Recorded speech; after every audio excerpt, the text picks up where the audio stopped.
না করতে পারো তাহলে কি ওই দিনের ভক্তিটাই কি নড়বড়ে হয়ে যায়। তো হয়তো আমরা সিঙ্গাপুরে এসে ব্যস্ততার কারণে সকালে এতটা জব হয় না, তাই না? হয়তো গাড়িতে বসে এদিকে ওদিকে যেতে কিছুটা সময় যতক্ষণ পারি জব করি। অ্যাকচুয়ালি সিঙ্গাপুরে আমাদের জবটা অনেকটা যান্ত্রিক জবের মতোই, খুব ডিফিকাল্ট এক জায়গায় বসে সকালে জবটা কমপ্লিট করার জন্য। আপনারা দেখবেন ভক্তিপ্রেম মহারাজ উজ্জয়নে প্রায় প্রতিদিনই সকালে জব ক্লাসে অ্যাটেন্ড করে। সকালে মঙ্গলারতির আগে জব শুরু করেন, মোটামুটি মঙ্গলারতি শুরু হওয়ার আগেই মহারাজের জব কমপ্লিট হয়ে যায়। তো এগুলা কিভাবে সম্ভব হয়? সাধনার মাধ্যমে। আর এই সাধনা করার উত্তম সময়টা হচ্ছে সকাল। তো আজকে আমরা আসলে খুব সৌভাগ্যবান, এই হলিডেতে আমরা যারা এখানে উপস্থিত আছি তারা এখানে কিসের সংলাপ করতেছি? ভগবানের, শ্রীল প্রভুপাদের, শুদ্ধ বৈষ্ণবদের। আবার খোঁজ নিয়ে দেখেন আমাদের মতো অনেকেই এখন কি বাসায় অবস্থান করতেছে না? তো এটা কিসের মাধ্যমে নিয়ন্ত্রিত হচ্ছে? মনের মাধ্যমে। মন যদি নিজেকে ইচ্ছা উপস্থাপন করতাম যে না একটু কষ্ট হলেও মন্দিরে যাই, তাহলে কিন্তু অনেকে আমরা মন্দিরে আসতে পারতাম। যারা আপনারা আসছেন তারা কিন্তু মনটাকে নিয়ন্ত্রণ করেছেন, মনে নিয়ন্ত্রিত হন নাই। কার নিয়ন্ত্রণ আছেন? শাস্ত্রের। যেমন আমাদের শাস্ত্রে উল্লেখ আছে স্বামী আর গোস্বামী। গোস্বামী মানে কি? সমস্ত ইন্দ্রিয়কে যিনি জয় করে ইন্দ্রিয়ের দাস না হয়ে কার দাস হয়েছেন? ভগবানের। তো এখানে যারা উপস্থিত আছেন সবাই কিন্তু মোটামুটি গোস্বামী মানে ইন্দ্রিয়কে জয় করছেন। নয়তো বলতাম কি সারা মাস, সারা সপ্তাহ, সারা বছর প্রতিদিন 11 ঘন্টা 12 ঘন্টা ডিউটি, তারপরে আবার ডিউটিটা কি নর্মাল ডিউটি, অফিসের না, শ্রমের, কঠোর পরিশ্রমের। সেই হিসাবে একদিন সময় পেয়েছি একটু ভালোভাবে কি ইন্দ্রিয় তর্পণ করি। কিভাবে? ভালো মন্দ খেয়ে বাসায় গিয়ে ভালোভাবে ঘুমাই, হয় না? তো সেই জিনিসটাকে ত্যাগ করে এখানে এসেছি। আপনারা এসেছেন কার কৃপায়? প্রভুপাদের কৃপায়। এটা কিন্তু বড় একটা কৃপা। যেমন কিছুদিন আগে ভক্তিপ্রেম মহারাজ ওনার ভাগবতম ক্লাসে বলছিলেন, ভক্ত বা আমরা যারা আছি নিজের চেষ্টায় যদি এক স্টেপ এগোতে পারি, এক স্টেপ মানে একটা পা এগোতে পারি, যদি শুদ্ধ বৈষ্ণবদের, প্রভুপাদের এবং গুরু গৌরাঙ্গের কৃপা হয়, আমরা ওই এক স্টেপ দিয়ে লক্ষ যোজন এগিয়ে যেতে পারি। কত যোজন? লক্ষ যোজন। তো এই কৃপাটা খুব ইম্পর্টেন্ট। আর এই কৃপা নিতে হলে আমাদের কোথায় আসতে হবে? সাধু সঙ্গে আসতে হবে, প্রভুপাদের সংস্পর্শে আসতে হবে। আমরা এখন কার দিব্য সঙ্গ করতেছি? কার? হরে কৃষ্ণ, প্রভুপাদের। একমাত্র প্রভুপাদই বলে গেছেন যে I am never die, I am never living you. মানে প্রভুপাদ বলছে আমি মৃত্যুবরণ করবো না, করি নাই। আমি তোমাদেরকে ছেড়ে কোথাও যাচ্ছি না, আমি তোমাদের মাঝে আছি, কিন্তু আমাকে খুঁজে বের করতে হবে। কি করতে হবে? তা আমরা প্রভুপাদকে কোথায় খুঁজে পাবো? এই যে সাধু সঙ্গে, গ্রন্থে এবং প্রভুপাদের যে নির্দেশগুলো আছে, জগন্নাথ বলদেব প্রভুপাদের যে নির্দেশগুলো আছে সেগুলোর ভিতরে। তো প্রভুপাদের কি নির্দেশনা আছে সেগুলো নিয়ে আমরা এখন একটা শ্লোক পাঠ করে তারপর চেষ্টা করবো কি ওটা নিয়ে একটু আলোচনা করার জন্য। তো যে কোনো মঙ্গলময় জিনিস শুরু করার আগে আমাদের কি করতে হয়? মঙ্গল আচরণ, মঙ্গল আচরণ। তো মঙ্গল আচরণে শুরু হয় কি দিয়ে? কারো স্তুতি করতে। আমরা যদি জানি ভগবান হচ্ছেন কি সর্ব মঙ্গলময়, তো ওনাকে প্রীত করতে হলে কি করতে হবে? ওনার স্তুতি করতে হবে। যেমন নরসিংহদেব, কিছুদিন পরে কি আসতেছে? নরসিংহ চতুর্দশী। নরসিংহদেব ভগবান কখনো চায় না তার চরম শত্রুকেও কি হত্যা করতে। প্রভু পঞ্চম স্কন্ধের 26 নম্বর অধ্যায় 13 নম্বর। ভগবান স্বয়ং নিজেও কিন্তু চায় না কাউকে কি করতে, হত্যা করতে, কিন্তু সেখানে ভগবান নিজে কি হয়েছেন, বাধ্য হয়েছিলেন। কেন কেন বাধ্য হয়েছিলেন হিরণ্যকশিপুকে বধ করার জন্য জানেন? ভগবান কিন্তু গীতার প্রতিজ্ঞা করছেন, সর্বধর্মান পরিত্যাজ্যং মামেকং শরণং ব্রজ। তুমি সবকিছু ত্যাগ করে কি আমার শরণাগত হও, আমি তোমাকে কি করব, সমস্ত পাপ থেকে রক্ষা করে আমার কাছে ফিরিয়ে নিয়ে আসবো। আবার আরেকটা শ্লোকে বলছে, মনমনা ভব মদ্ভক্ত মজ্জা মাম নমস্কার মামে বসেছি সত্যন্তে প্রতিজনের প্রিয়। তুমি আমাকে নমস্কার করো, আমার প্রতি শরণাগত হও, আমাকে আমার প্রতি তোমার সবকিছু অর্পণ করো, আমি তোমাকে সমস্ত কিছু থেকে কি করব, রক্ষা করব। কে বলছে? কাকে বলছেন? আমাদেরকে। কাকে বলছেন? আমাদেরকে। তো ভগবান কি কুরুক্ষেত্রের যুদ্ধে প্রথম গীতাতে জ্ঞান দান করছেন কখন? এই পৃথিবীর সৃষ্টি লগ্ন থেকে, সৃষ্টি লগ্ন থেকে করছেন না? তার মানে কি ভগবান প্রতিজ্ঞাটা কিন্তু শুধু এই কুরুক্ষেত্রের যুদ্ধের এখানেই করেন নাই, ভগবান প্রতিজ্ঞাটা এই পৃথিবী যখন সৃষ্টি করছেন তখনই করছেন। সেটা আমরা ধীরে ধীরে ধীরে ধীরে এখন পেয়েছি এবং এটা ভবিষ্যতেও পাবে। তো ভগবান তখনই প্রতিজ্ঞা করেছেন যে যে কোনো ব্যক্তি যে কোনো কুলেই হোক, যেখানেই হোক, যদি সে আমার শরণাগত হয় আমি তাকে কি করব, অবশ্যই রক্ষা করব। তো প্রহ্লাদ মহারাজ কোন কুলের ব্যক্তি? হ্যাঁ, ভগবান বলছে সর্বধর্মান পরিত্যাজ্যং।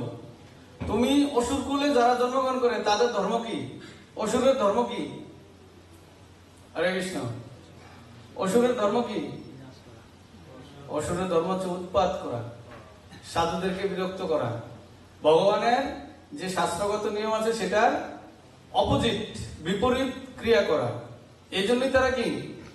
অসুর। তো সেই কুলে কে জন্মগ্রহণ করছিলেন?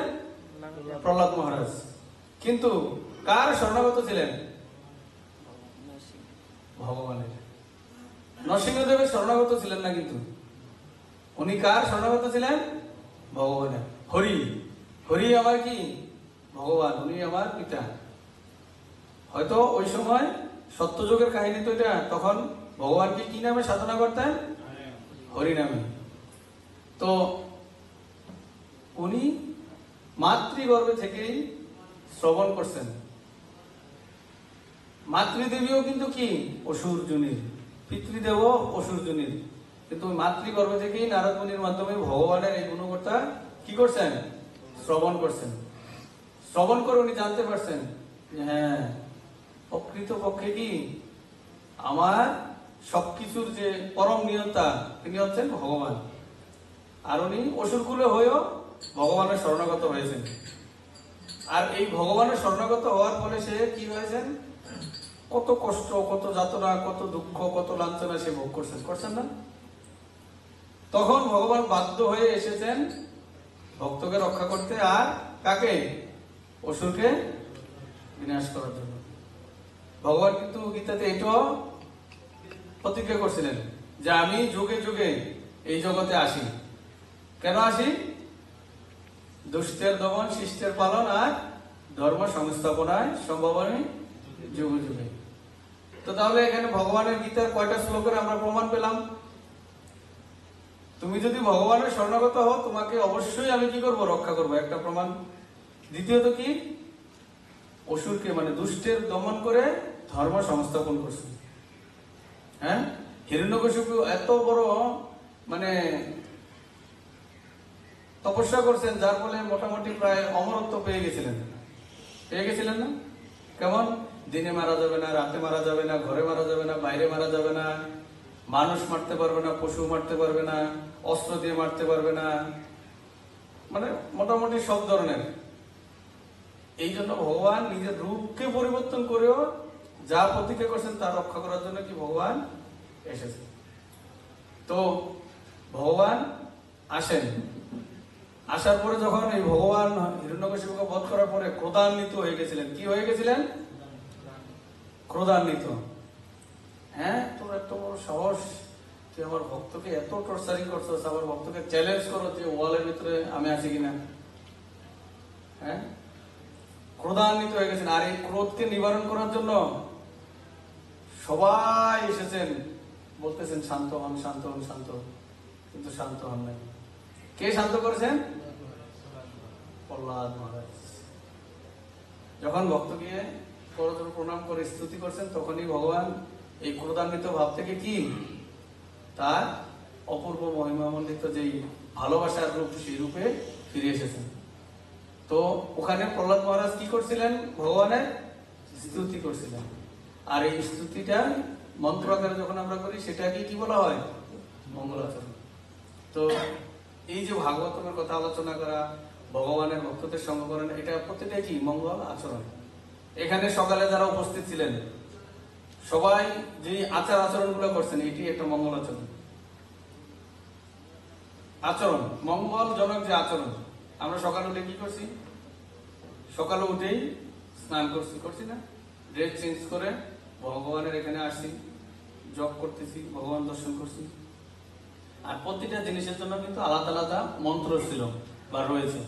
যেমন আমরা মঙ্গল আরতি যে কীর্তন ছিল সেটা করেছি, প্রভুপাদের গুরু পূজা, প্রভুপাদের কীর্তন। তো এরকম আলাদা আলাদা মন্ত্র রয়েছে। এই মন্ত্রগুলা চেষ্টা করা উচিত আমাদের, যখন যেই জিনিসটা প্রয়োগ করা উচিত সেটা প্রয়োগ করার। আর এখানে আমরা সবাই হয়তো সব মন্ত্র জানি না, সবকিছু জানি না, তাতেও কোনো অসুবিধা নেই। সব মন্ত্রের মূল মন্ত্র কি?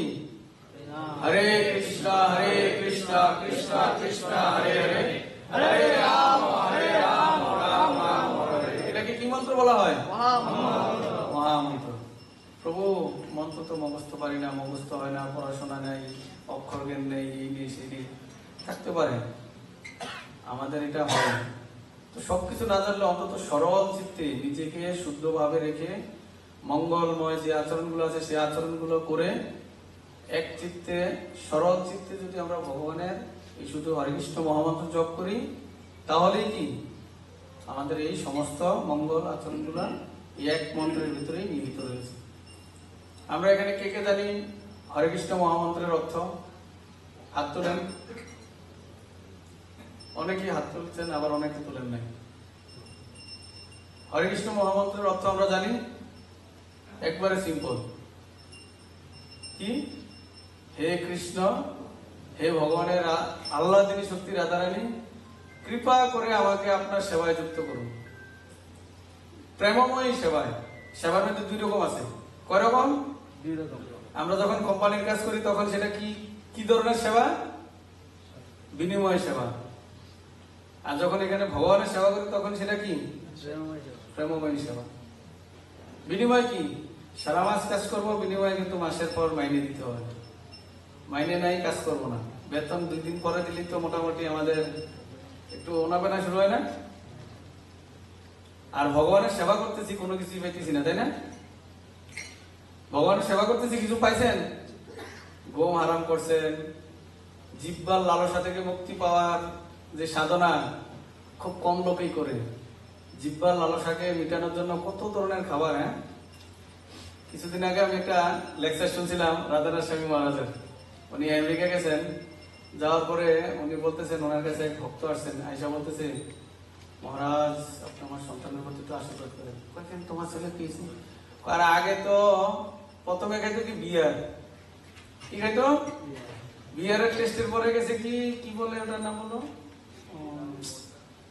মানে আর একটু উপরের লেভেলের। এখন ওটার পরে এখন আর টেস্ট লাগে না। এখন নাকি ছেলে জিহ্বায় শর্ট দেয়, শর্ট পর্যন্ত, মানে জিহ্বায় মানে ইলেকট্রিক একটা শর্ট দেয় যাতে জিহ্বাটা মানে কি করে একটু ঝাঁঝালো হয়। তারপরে ওই শর্টের জায়গায় একটু ইয়ে হয়, ওখানে এই নেশা জাতীয় জিনিস দেয় যাতে ফিলিংস আসে একটা জিনিস মুখে ঢুকছে। এটা অত দূরে যাওয়া লাগবে না। আপনার বাংলাদেশি দেখেন, আগে সিগারেট হয়তো পাতা, তারপরে আসলো কি টেবাকো, মানে বিড়ির মতো এই যে কাগজ রোলিং করা। আর এখন তো আরো অত্যাধুনিক, কলম। কিরে এটা কি ভাই? এটা তো কলম। পরে দেখি যে কলম ইলেকট্রিক চার্জ দিয়ে খাচ্ছে। তো এটা হচ্ছে কিসের লালসা ঠিক করা। তো এখন আমরা যখন ভক্তি জীবনে একটু চেষ্টা করতেছি, ওই সমস্ত লালসা ত্যাগ করে এখানে আসতেছি। তো বিনিময় কি পাচ্ছেন? প্রভু এই ভক্তি জীবনে আইসা, ইস্কন জগতে আইসা যাই একটু কত কি আবিষ্কার করছে, হিরোইন, গাঁজা, ফেন্সিডিল, মদ, মাংস, কত কি, সেই জিনিস থেকে আইনা সারা বছর ওই একই জিনিস খাওয়াইতেছেন, আলু সিদ্ধ, ডাল ভাজি, তাই না?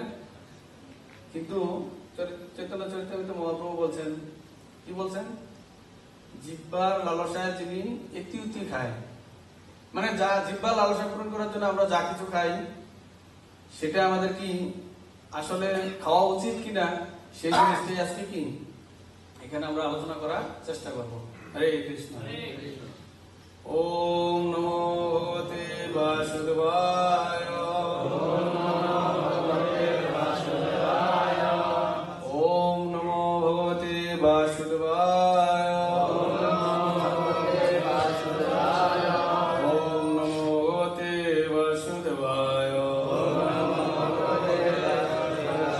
ওম গণাধিপতিরন্দস্য গণাঞ্জনাশলাকয়া স্মরন্तं তস্मै শ্রী চৈতন্য মহাবিষ্ণুং স্থাপিतं येन ভূতলে স্বয়ং পদাময়ং নারায়ণীশ্বরং বন্দেऽহং শ্রীগুরুশ্রীপদকমलं শরণমষ্টমं চ শ্রীরূপं সাগ্রজাतं সাগরমণিतं तं শ্রীগুরুं সাদৈतं সাদतं পরিণাশিतं কৃষ্ণচৈতন্যদেবं শ্রী রাধা কৃষ্ণ পরম সাগরললিতা শ্রী বিশাখান্বিতা।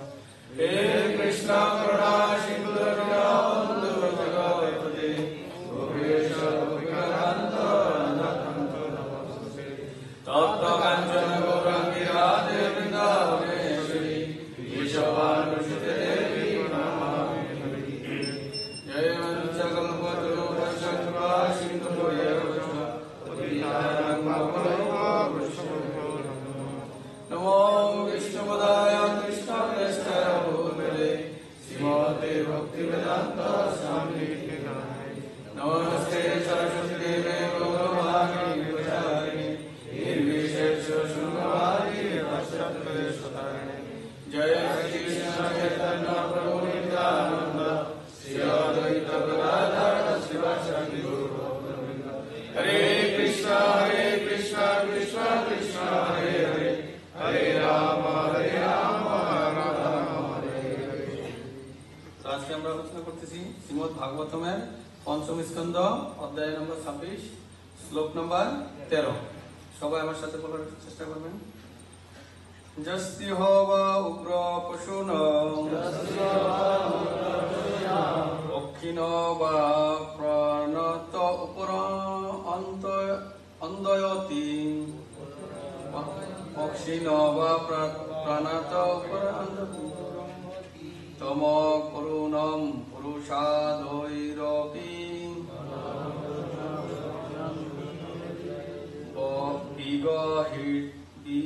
বিগহিতমূত্র যমুনাচরা কুম্ভিপাকে তপ্ত তৈল উপর অন্তয়ন্তি। হরে কৃষ্ণ। কে বলবেন? আচ্ছা, আমি সংস্কৃত ভাষার শব্দার্থ।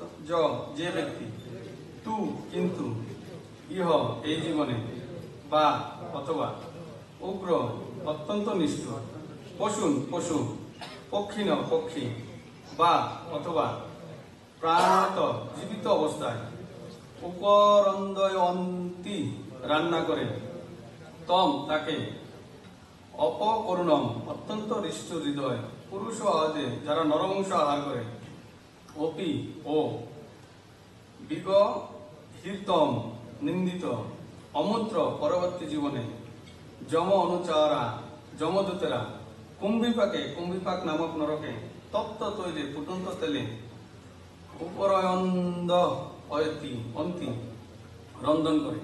অনুবাদ আপনারা সবাই আমার সাথে বলবেন। যে সমস্ত নিষ্ঠুর মানুষ তাদের দেহ ধারণ করার জন্য, জিহ্বার তৃপ্তি সাধনের জন্য নিরহ পশু পক্ষীকে হত্যা করে রন্ধন করে, সেই প্রকার ব্যক্তিরা নর মাংসভোজী রাক্ষসদেরও ঘৃণিত। মৃত্যুর পর যমদূতেরা কুম্ভিপাক নরকে ফুটন্ত তেলে তাদের পাক করে। হরে কৃষ্ণ। অনুবাদটা বাংলায়, হ্যাঁ, সংস্কৃত শব্দটা হয়তো আমরা বুঝি না, অনুবাদটা কিসে? তো এইমাত্র আমি বলছিলাম, কি বলছিলাম? জিহ্বার লালসার জন্য আমরা এখন কি করতেছি? মদে এখন আর জিহ্বায় ইয়ে হয় না, আমরা কি করছি? ইলেকট্রিক শর্ট দিয়ে পর্যন্ত জিহ্বার লালসা মিটাচ্ছি। আর মিটানোর ফল এখানে কি বলছে? বলছে এখানে যে সমস্ত নিষ্ঠুর মানুষ তাদের দেহ ধারণ করার জন্য এবং জিহ্বার তৃপ্তি সাধনের জন্য পশু পাখিকে হত্যা করে, সেই প্রকার ব্যক্তিরা নর মাংসভোজী রাক্ষসদেরও ঘৃণিত। এখানে দুটা প্রশ্ন। যারা মাছ মাংস খায় তারা তো এক পাপী, বুঝতে পারলেন। তৃতীয়ত, তাদেরকে কে ঘৃণা করে? যারা নর মাংস খায়। নর মাংস মানে খায় আমাদেরকে যারা খায়। এখন বলতে পারেন প্রভু, রাক্ষসরা পর্যন্ত আমাদেরকে ঘৃণা করে, তারা নিজেরাই তো মাছ মাংস খায়। প্রশ্ন আসতে পারে না? যেমন রাজার কাজ হচ্ছে কি? রাজ্য শাসন করা। তার কাজ হচ্ছে কি? রাজ্য শাসন করার জন্য। এখন রাজ্য শাসন করতে গিয়ে কি করেন? মাঝে মাঝে প্রজাদেরকে শাসন করতে গিয়ে কঠোর ভাষা ত্যাগ করেন, আবার ভালোবাসেন। এখানে রাজার কয়টা রূপ পরিবর্তিত উঠে? কিন্তু দুটা রূপের ভিতরে যখন আপনাকে শাসন করে তখন আপনি রাজাকে কি বলেন? রাজা এই কাজটা ঠিক করলো, যেটা ওনার বিপক্ষে যায়। আর যখন ওনার পক্ষে যায় তখন রাজা বলে রাজা ভেরি গুড। তাহলে রাজার প্রতি আমাদের প্রতিক্রিয়া কয় ধরনের আসে? আমরা যখন মানুষ রূপে এখানে আসছি, আমাদের আগে বুঝতে হবে আমাদের করণীয়টা কি। আমাদের যেমন বনে সিংহরা আছে, সিংহদের খাবার কি? মাংস খাওয়া। সিংহের খাবার কি? এখন সিংহে মনে করেন, ধরেন একটা হরিণ বা যে কোনো একটা জিনিস কি করলো? শিকার করে নিয়ে আসলো। আসার পরে যখন সে খাবার শুরু করবে তখন আপনি ওটাকে ভয়ভীতি দেখে ওই তার খাবারটাকে নিয়ে আসলেন, তখন সিংহ আপনাকে কি করবে? বলবে যে আমি আর কি বদমাইশ, আমার থেকে বড় বদমাইশ তারা। কিন্তু অ্যাকচুয়ালি সিংহ কিন্তু বদমাইশ না। সিংহ কি? তাকে ভগবান তৈরি করছে এই খাবার খেয়ে সে কি করবে? জীবন ধারণ করবে। তাকে তৈরি করছে ওই ফর্মুলা দিয়ে, তার কর্ম ফল অনুযায়ী। হয়তো সে পূর্বজন্মে হিংস্র ভাব নিয়েছিলেন, এই হিসেবে ভগবান তাকে পরজন্মে ওই ভাবটা দিয়েছেন। কিন্তু আপনাকে তো মানুষ হিসেবে সৃষ্টি করছে। এখন আপনার খাবার কি? আপনার খাবার কি? আপনার খাবার ছিল ভগবানকে ভোগ নিবেদন করে সেই সুস্বাদু প্রসাদ গ্রহণ করে। কিন্তু সেটা না করে কি করলেন? আপনি সিংহের খাবার শুরু করলেন। সিংহ বলবে কি? ও আমার থেকে বড় বদমাইশ, ও লোক হিসেবে ভালো না, ও আমার খাবার কেড়ে নিয়ে খেয়ে ফেললো। তো এখানে ঠিক রাক্ষসকে ভগবান কি হিসেবে তৈরি করছেন? নরমাংস খাওয়ার জন্য। এখন যখন নরমাংস রাক্ষস না পায়, ওরা কি খাওয়া শুরু করে? এরকম পশু পাখি এটা সেটা। কিন্তু এখন রাক্ষসে দেখলো কি? ওই রাক্ষসের পাশাপাশি আপনিও খাওয়া শুরু করলেন, মানে আমরাও খাওয়া শুরু করলাম। তখন রাক্ষসের মনোভাব কি হবে? সেও আপনাকে কি করবে? ঘৃণা শুরু করবে। বুঝতে পারছেন? এখানে জিনিসটা হচ্ছে এরকম, যে বলছে কি?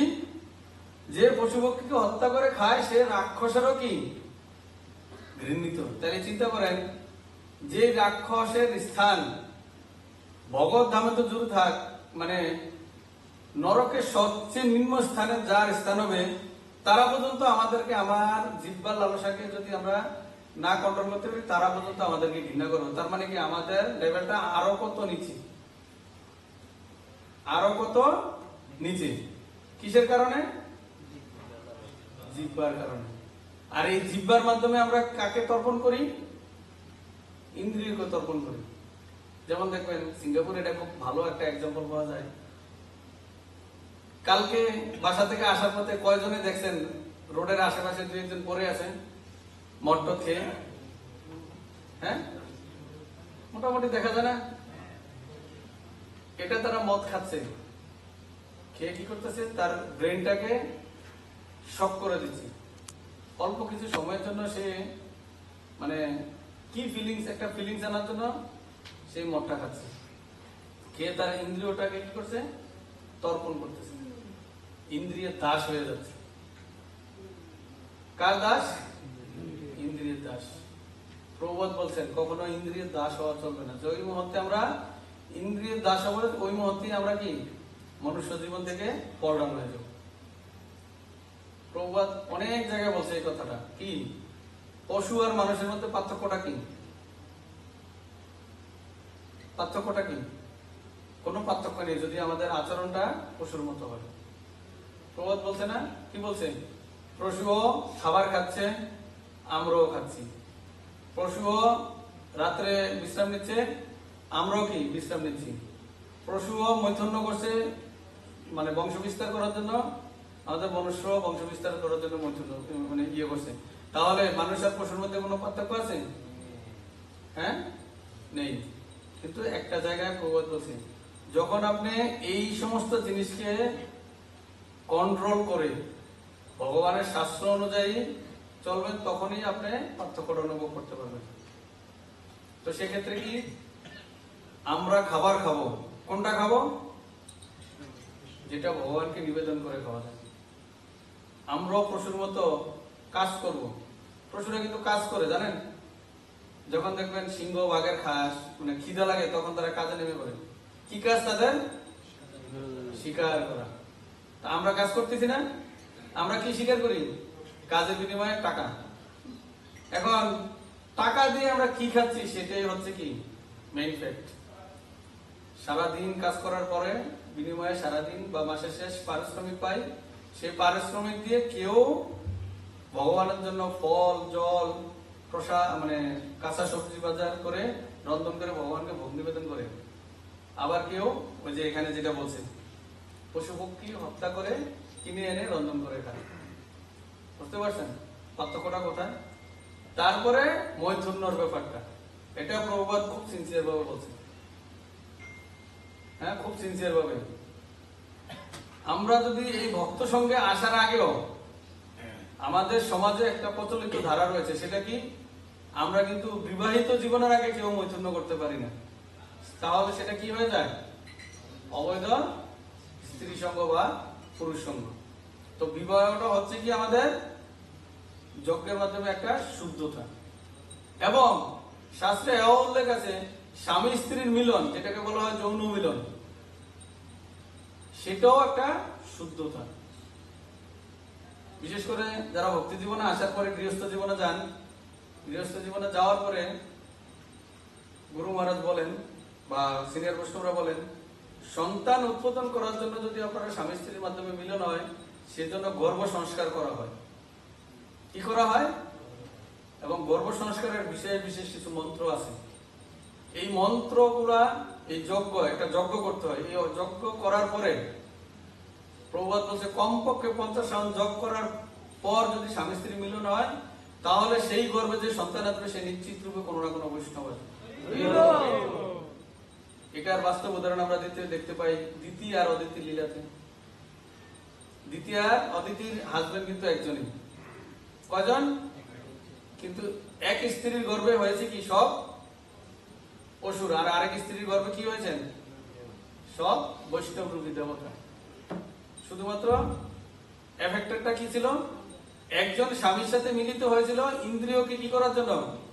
তর্পণ করার জন্য। আর আরেকজন স্বামীর সাথে মিলিত হয়েছিল ভগবানের কাছে প্রার্থনা করে বৈষ্ণব রূপী সন্তান কামনা করে। তো এই মৈথুনের ব্যাপারেও প্রবাদ বলছে পশু পাখি যখন যখন মন চাচ্ছে মৈথুন্য করছে, পশু পাখির পরিচয় দিচ্ছে এনিমেলের মতো। না আমরা মনুষ্য জীবনও কি এভাবে করতে পারবো? আমাদের মনুষ্য জীবন যেহেতু সর্বশ্রেষ্ঠ বৈষ্ণব, আমাদেরকে বলা হয়েছে কি নির্দিষ্ট ধারায় থেকে নির্দিষ্ট পন্থায় গিয়ে নির্দিষ্ট বৈদিক নিয়ম কানুন মেনে যদি আমরা এই সন্তান কৃষ্ণ